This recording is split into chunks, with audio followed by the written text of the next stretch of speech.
Life is a series of desires the moment we wake up in the morning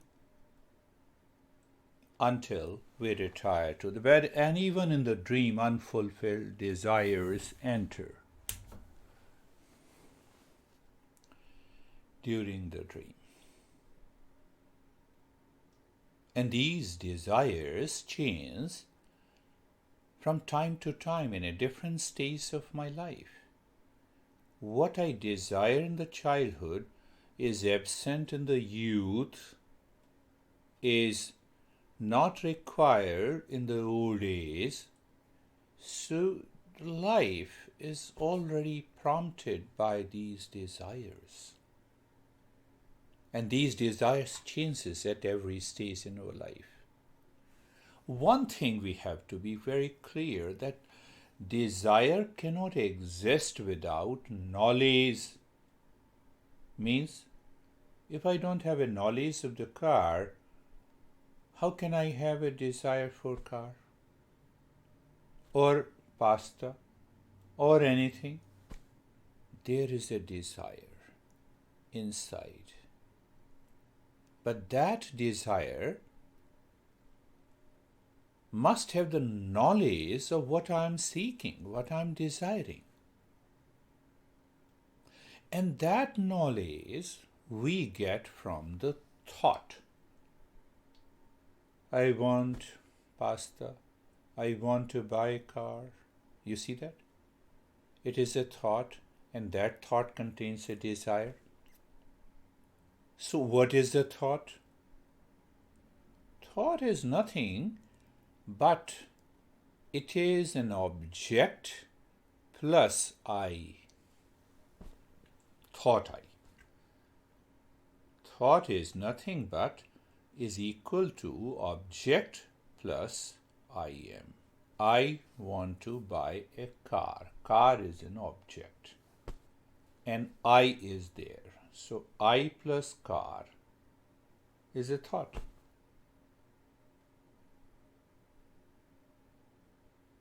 Can I become aware of it?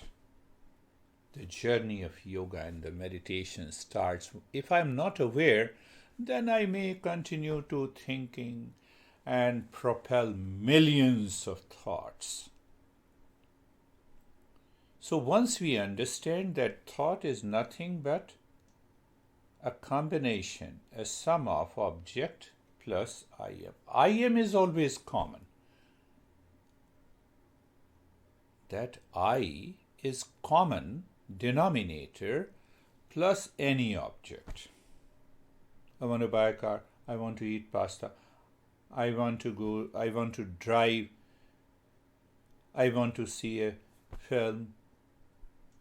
I want to give a lesson. See that. I is a common denominator. So I is a mandatory element in every desire. Then what is desire?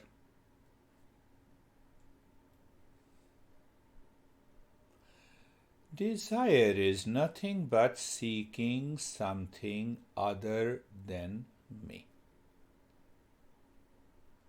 That is totally different and away from me. It is an object or a person or a thing. So first factor of a desire is this. Second factor, because I'm seeking something other than me, the mind is seeking something other than me. So mind has already projected a happiness there. Where? In that object. What is that object? That object may be a person. This person will make me happy. Pasta, this eating will make me happy. This car I will buy, make me happy. So projection is already hidden. And we don't realize it. Two factors. Now the third factor. Inside, now there is a hesitation in the mind to secure, to work towards it, to act, to fulfill that desire. So hesitation, that hesitation is due to the desire to procure that. Three factors.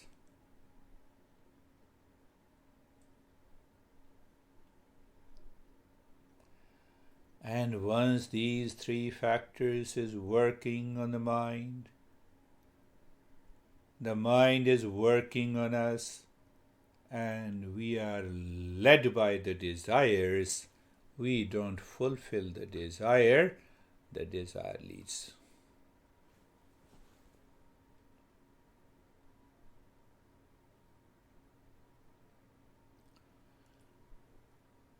And once the hesitation in the mind, because it has projected happiness in the object, and the mind now wants to take the next action to procure, to possess, to own it.